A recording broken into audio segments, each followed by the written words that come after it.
Hey guys, it's CL, and welcome back to my YouTube channel. I make brand new Critical Role recaps every Saturday at noon, and would be happy to have you join the party.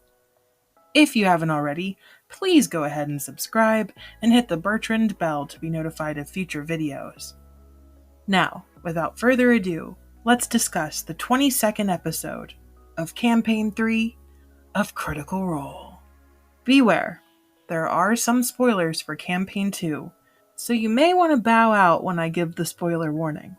Belle's Hells are officially back in Drusar, and it's time to close some doors and start some new adventures. After the long trek home, our heroes decide to take a rest in one of their old haunts. However, Ashton seems to be having a tough time. Flashes of memories and visions slicing through their sight, causing them to go fuzzy and unfocused. They shake it off like our girl T-Swizzle instead of dealing with his issues, and later leads the troop the next morning to talk to his employer, Gianna Hexam. Once arriving, the party are welcomed by the soothing and sort of off-putting tones of Hexam learning to play the violin. After exchanging pleasantries with her and her violin tutor Dinah, Belle's Hells are able to receive a nice chunk of change and some bonus gifts, including the mirroring statue that Fern had fallen in love with a few episodes earlier. Hexam was very pleased that they had succeeded their mission, and had also brought some secret information that they had stolen from the museum office. Before they can leave, however, Gianna wants a word with our friend Fresh Cut Grass alone. Luckily, they're able to negotiate Ashton staying in the room to supervise, but she eyes over the automaton like he's a piece of meat. Is it just me, or does every asshole with a bunch of money just remind me and give me Lex Luthor vibes? I'm looking at you, Elon Musk. I think Gianna could be a really interesting final villain for Campaign 3. We've dealt with gods, weird cities with tentacles. Would it be too real if the big bad was just a well-funded scholar? That's okay. Too real? That's fine. I'm okay with a moon monster or just the actual celestial body itself preparing to fuck up Exandria's shit. While watching the weird exchange, the vision cuts through to Ashton once again, a voice echoing through their head, asking if they're okay. He can't remember anything specific about his encounter with Gianna the day that he supposedly died. Is there an enchantment on him that's hindering their memories from coming back to them? They very pointedly say, once the pair returned back with their friends outside, that the woman could have put some sort of tracking on them, enchantment, or maybe they might be bewitched in some way. After their meeting is concluded, they go to check in on Lord Estros and find him training with a very sexy scythe. I don't know what it is about this episode, but the Hells are thirsty as hell. Imogen even questioning whether our favorite daddy bakes with his shirt off. I feel like I've been saying this the whole time.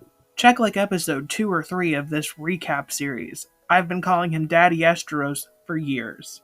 I'm happy that they're finally seeing how magnificent their sponsor can truly be. Something interesting is that the man is out of breath following his training. Is that just some flavor from the DM? Or could our favorite baker be sick, maybe? Let me know what you guys think. Daddy Estros updates the party about the Treshy situation, revealing that his bid for power has been placed on hold, and that the man has actually gone missing following a pending investigation on him via the Shonde Quorum. Estros reveals that he was able to track Treshy via the ring they placed on him during the ball, and can assume that he's traveling southeast through the wilds towards Bossaris. Interestingly enough, Bossaris is a place familiar to both Ashton and FCG. They were both hired at different points to clear the silver mine east of Avishi, and they were hired by the Raya family. Sam wasn't 100% whether they were hired in Bossaris, but I find it so interesting that they have a connection there. Estros requests once again that our heroes go on Treshy's trail, offering them the airship that has recently returned from Whitestone.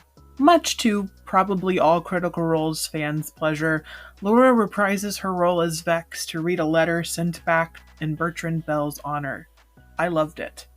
And thinking the whole time that Vex was either gritting her teeth or rolling her eyes as she wrote about the prideful man, that just made me laugh even more. Once accepting the proposition of their next mission, under the promise of ginger snap cookies, Chetney requests they meet with one last person before they head off. The group go to speak with Ajit Dayal, a teacher who may have some information on Chetney's people. Ajit manages to be one of the most delightful NPCs, being both very helpful in revealing that the Gorgine, our lycanthrope is after, are somewhere in the gloom jungles in Ashandor, and that their leader, Devas Sheila, could be a point of entry for friendly relationships. I was really amused by two things. First was Travis's pseudo-panicking when Ajit offered to remove the werewolf curse from him. An aspect that, Travis has probably been itching to play since the Feywild in Campaign 1? I get it though. Being a werewolf isn't for everyone. It's hard to tame the beast. Even Chetney had that moment of weakness where he sliced Orym in battle. Not to mention Ajit's warning of poachers that specifically seek out werewolf hide. I don't know. Sure, you have a lot more power. You look pretty cool. You can transform. You have a connection with the moon. But there are a lot of eyes on you. I don't know. It makes me worry for our old friend. The other thing that made me laugh was Laura being incredibly suspicious of this emotionally matured, well-mannered, and informative dreamboat. Her scowl made me wonder if she thought the Mans wanted to cleanse Exandria of this so-called curse, and that maybe he's evil in disguise because, who is really that perfect? But the episode concludes with a sweet check-in to our friend Dorian, and, just some Ashton regaining some of their memories after Imogen and FCG delve deeper into their mind. No biggie. I'm just kidding. Yes, most of it was confusing.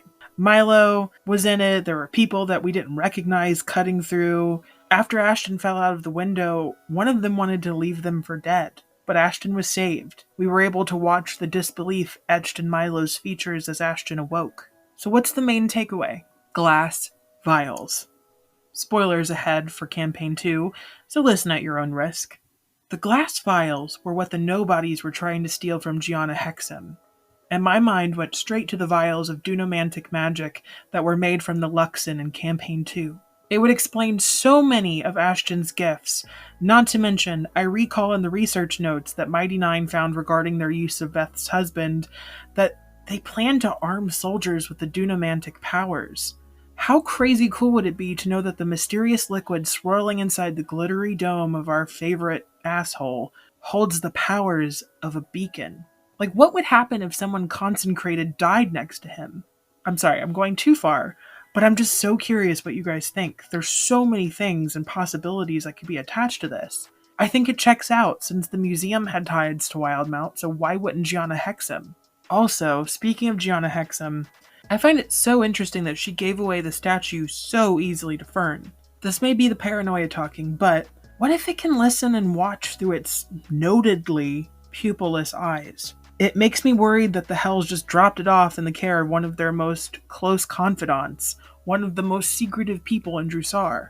Do you think we're going to AO soon? Ajit Dayal had an associate named Professor Tyron who may know some things regarding Ruidus, but it's only a little further off past their mission in Bassaris.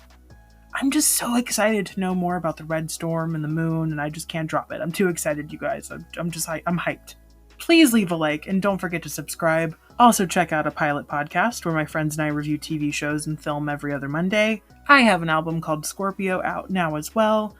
Thank you for the support on the last video. I know I usually post Critical Role content, but I've been sitting on that lyric video for a really long time for my song Cozy, and I just didn't know what to do with it, so I figured I'd post it during the off week. And thank you so much for watching. Stay safe out there. But damn, my friends.